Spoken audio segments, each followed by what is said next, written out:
Welcome back, everybody, to another Draft to Glory Montreal Expos style. We are in 1919, and we're at the Hall of Fame ballot. So the year 1919, and we got a lot of players to consider, but I've already made my choices. You can see it on the right-hand side. And I think I'm going to simplify the process and kind of go by the Hall of Fame metrics and the awards. Kind of look at the average a little bit, maybe at the win-loss record, but I've decided to go with Dick Allen again.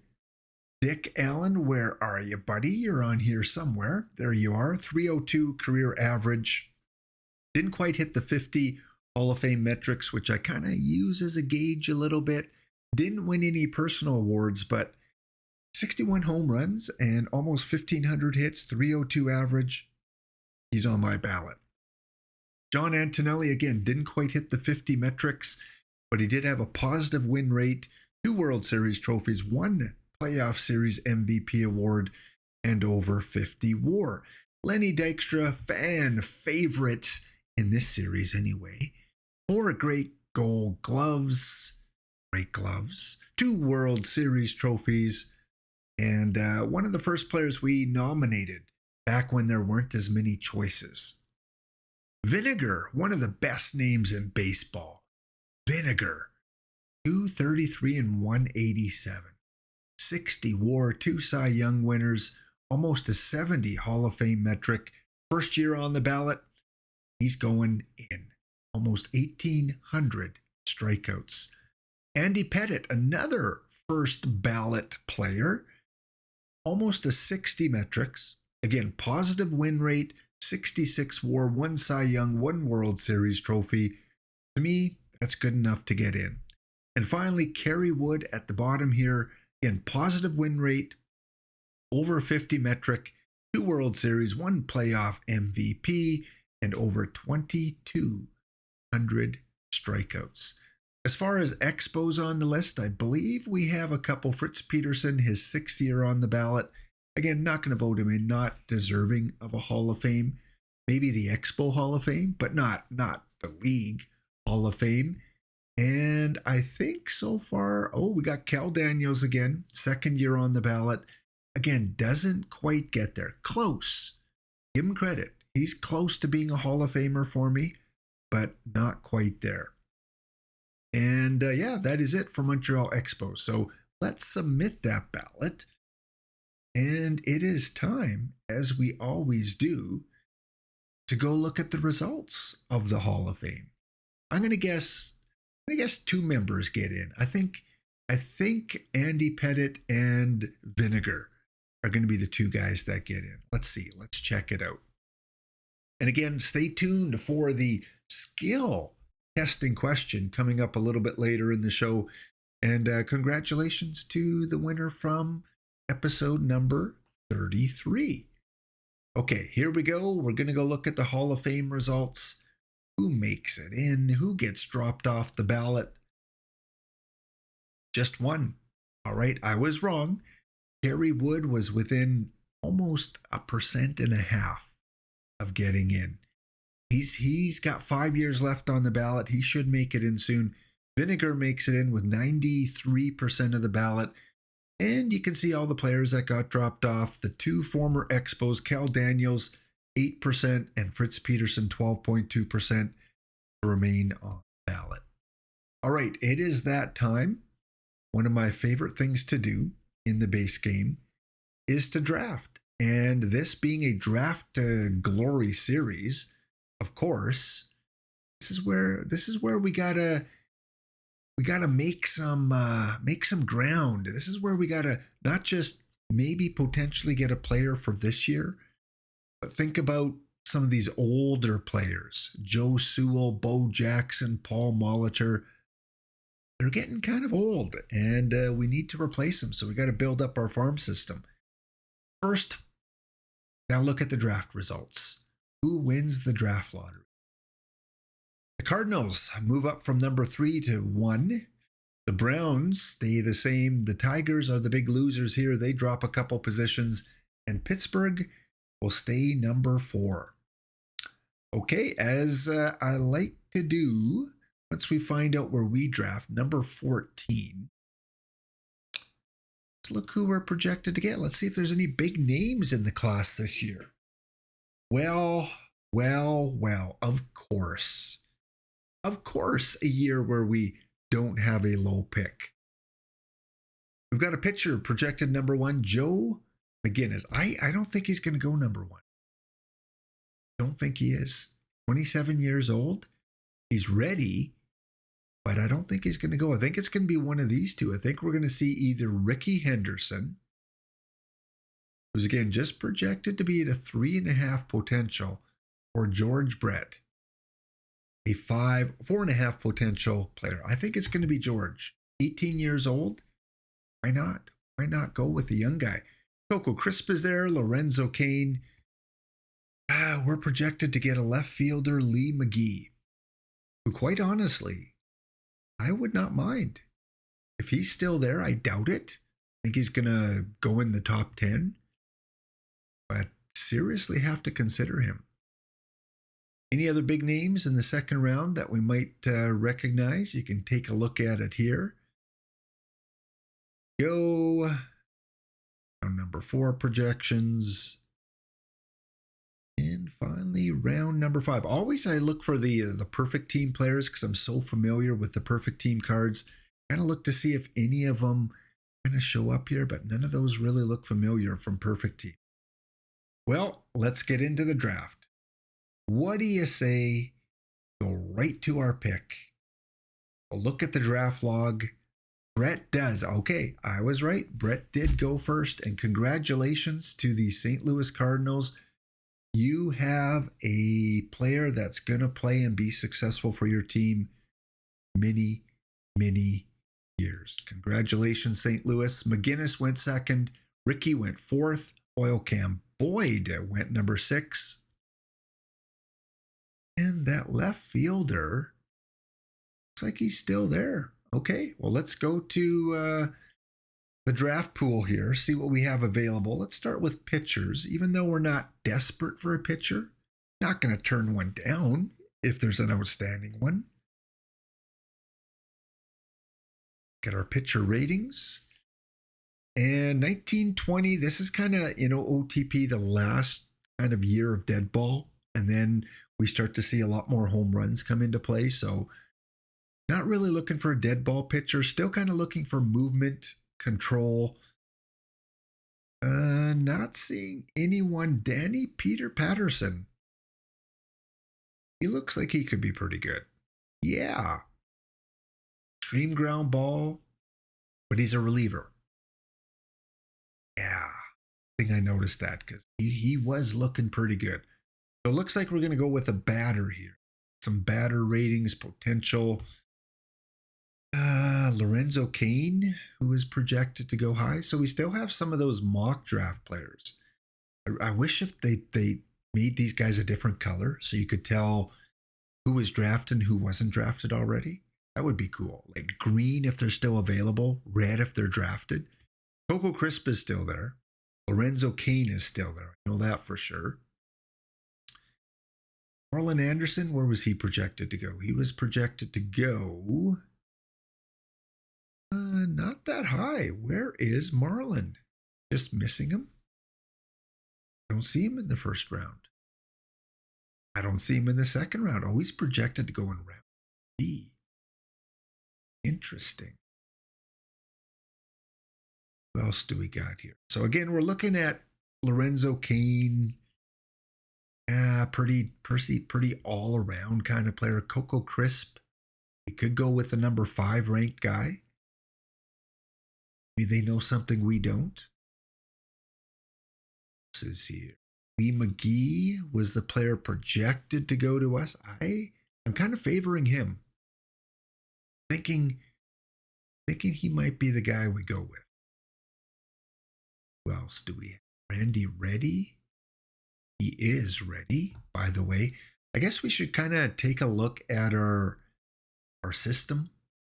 Take a look at the... what do we want to look here? We want to look at the positional rankings. Where are we kind of short? Third baseman, mind you, Howard Johnson is in the system. 22 years old.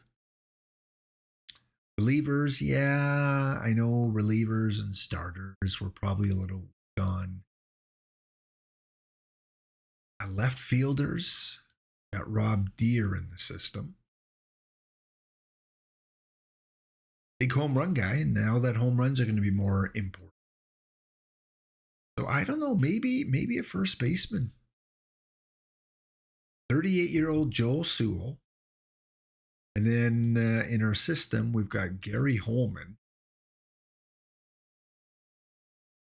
So no glaring weaknesses. So I guess it's basically whoever we want. So let's look at contact. Lorenzo Cain. Oh, Mr. Blanks. Not really. Sorry, Mr. Blanks. Really love that name, Coco Crisp. One of the best names. Shooty, when did you play baseball, Shooty? 1981 with Oakland. I have never heard of that name before. And played less than a season, so I guess I know why. Defense, if we rank by defense, we got a 60 rated guy. Maybe we can get him next round. First baseman, though, not as important for defense. Ready to step in, Marlon Anderson. There is not a... Again, I was thinking Lee McGee. Switch hitter. Okay, I think that made my decision. Let's go with Lee McGee. Projected to go to us, and we are going to oblige and go with him. Next up, wow, we still have some of those big names up there. Anderson, second baseman. Ooh. John Morrell, let's see who the scout recommends. They recommend Jack Brewer. Don't need it. This John Morrell, though, if he turns out to be as good as the projections, this could be the steal of the draft. 5 positional player. Can he pitch? Not really. When did John Morrell play? 1800, so he's kind of good for this era. Okay, I think I'm not going to look at too many other players because he looked really good. I will look at all the 2.5 stars, though. Vico, Blanks. Once again, Marlin. Yeah, we're going with John Morrell. I can't believe he's still there. Okay, I think we look at now either Marlon Anderson or a pitcher. There is a 2.5 star pitcher left. 24 years old, reliever. Yeah, I don't see any really capable starters here. Not going to waste a pick. Shirley? We go with Shirley. I think we have to go with the best batter still, and I think that is Marlon Anderson. Unless I'm missing something, let's go and rank the batters again. Take a look at some of these attributes. Pedro Gonzalez.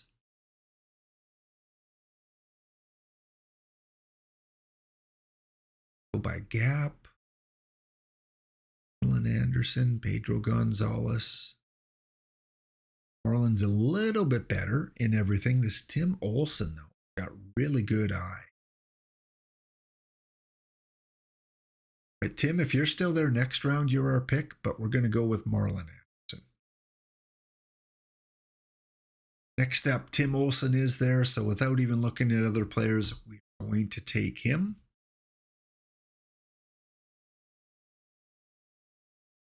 Okay, pitchers, what do we have left?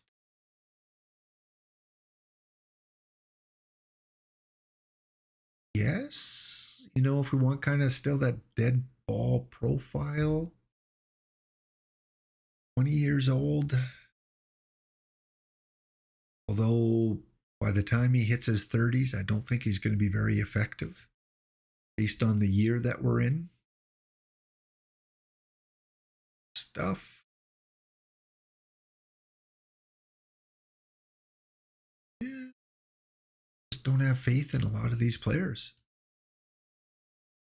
Okay, back to the batters it is. Ranking, I think, just looking at the colors here, looks like either this guy,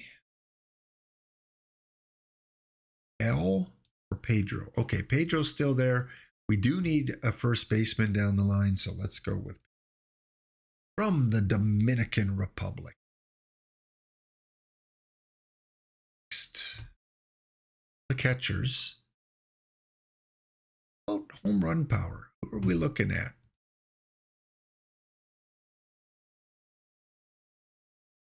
Herb Hunter. I can possibly consider Herb. In fact, he's 19. Let's go with Herb Hunter. Round number 7. Tim Spear looks like the best available player. Another catcher in the system. Why not?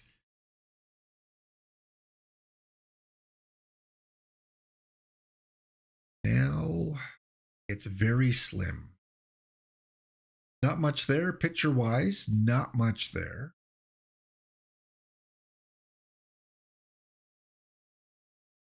How about players I recognize? I recognize any of these names. You recognize this player. This is a more recent player. Got some speed, 3 different positions. Sure, let's take Cowgirl. Round number 9, 2 to go. Oh, ball player Booth. Again, that's why I love playing the base game. You come across these players that you never heard of before. He had 2 at-bats, and he's in the game. His family must just be so happy that this guy played back in 1875. His great-grandkids playing OOTP. They play the base game, and they see their great-granddad who had 2 at-bats in the game, and one of them was a strikeout. Did he pitch? No. That's it. that is amazing. We get a player called Ball Player Booth. Now, I don't know if that was his real name or if the game just didn't know his name, and so they just put ball player. It sounds like kind of a Jim Unknown kind of thing. But we're taking him for the meme. We're taking, maybe he'll be there next round. We'll take Chuck Brinkman.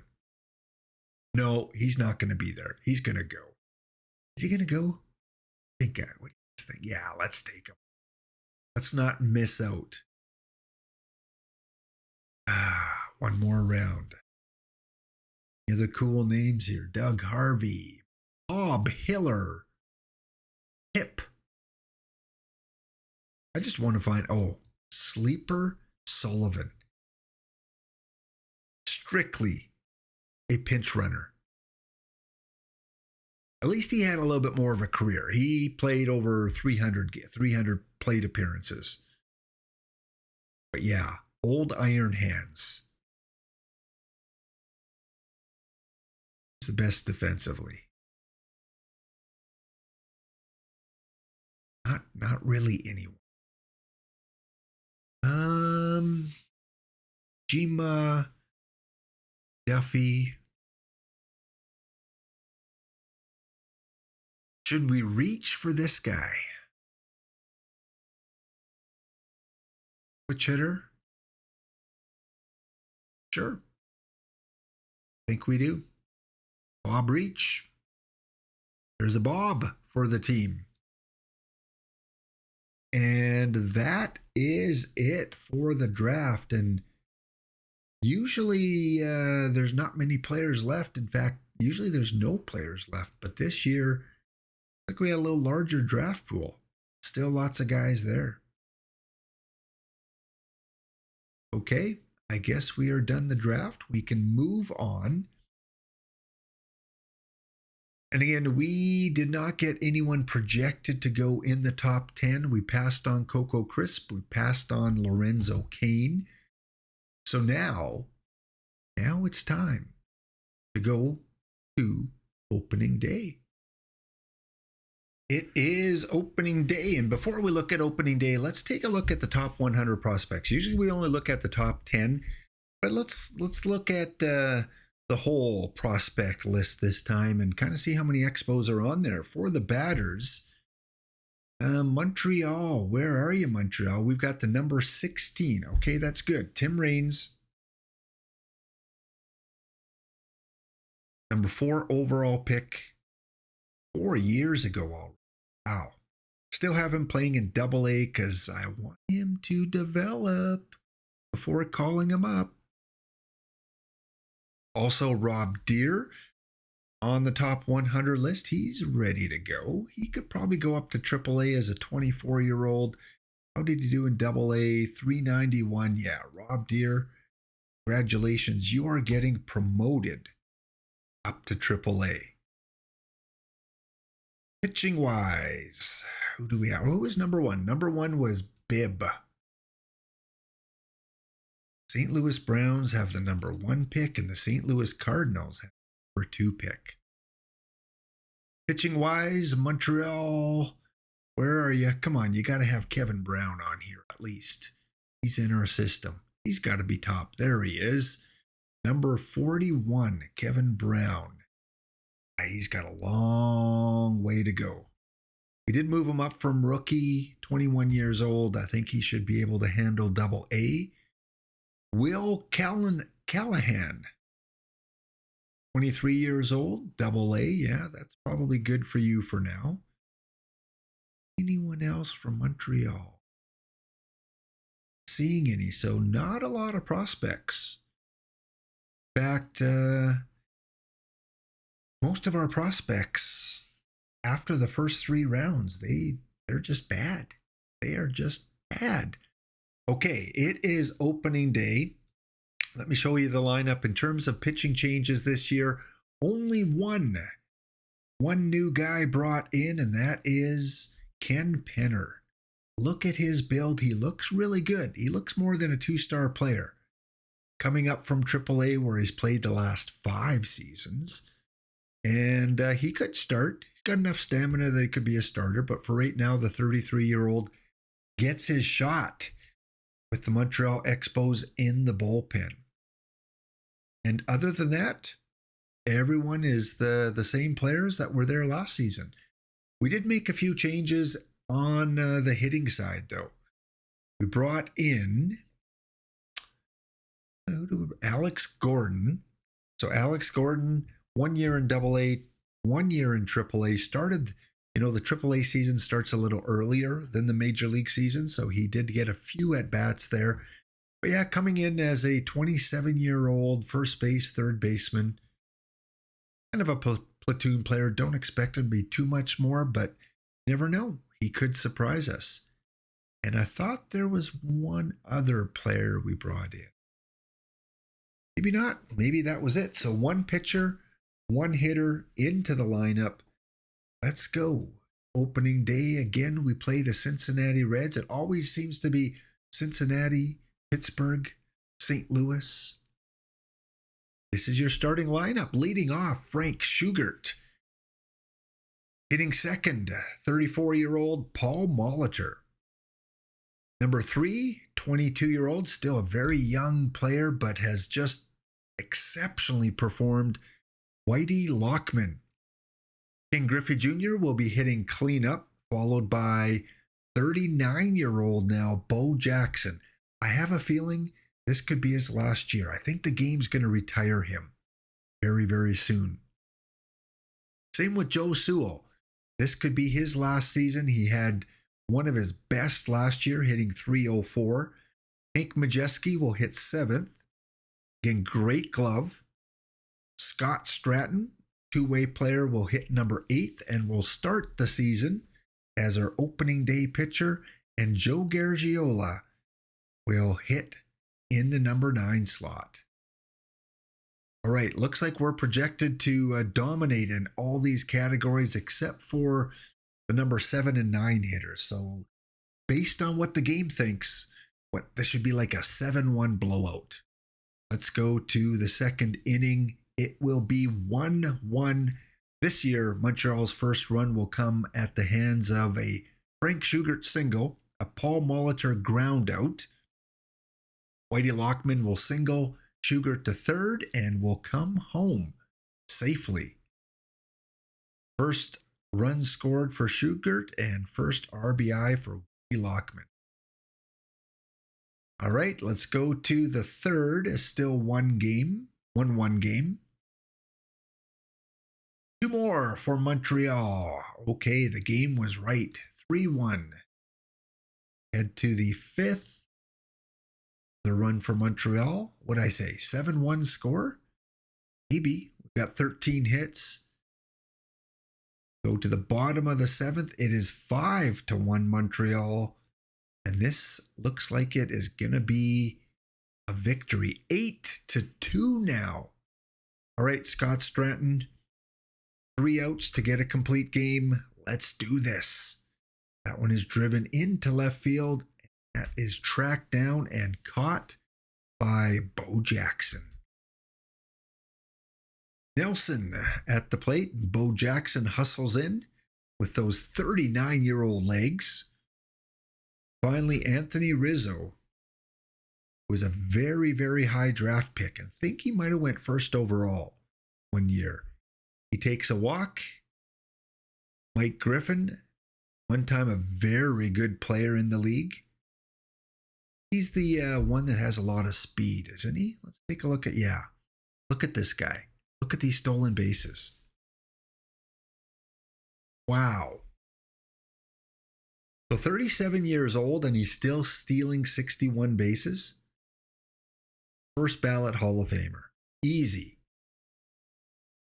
Just how quickly, when you play this game a year at a time, how quickly these players get old. I remember when he was drafted, pretty sure he was first overall. Yeah, back in 1903. What a speedster. All right, Scott, you're getting me a little nervous here. This may be your last batter. Pete Runnels. He will drive that one sky high to center field. That is it. The Montreal Expos will come across with an 8-2 opening day victory. Usually when we win opening day, we have a good season. Stratton takes the win, giving up 2 earned runs, 8 hits. Whitey Lockman ties the NL regular season game record with 5 hits. Lockman goes 5 for 5. Griffey Jr. goes 3 for 5. Bo Jackson 3 for 5.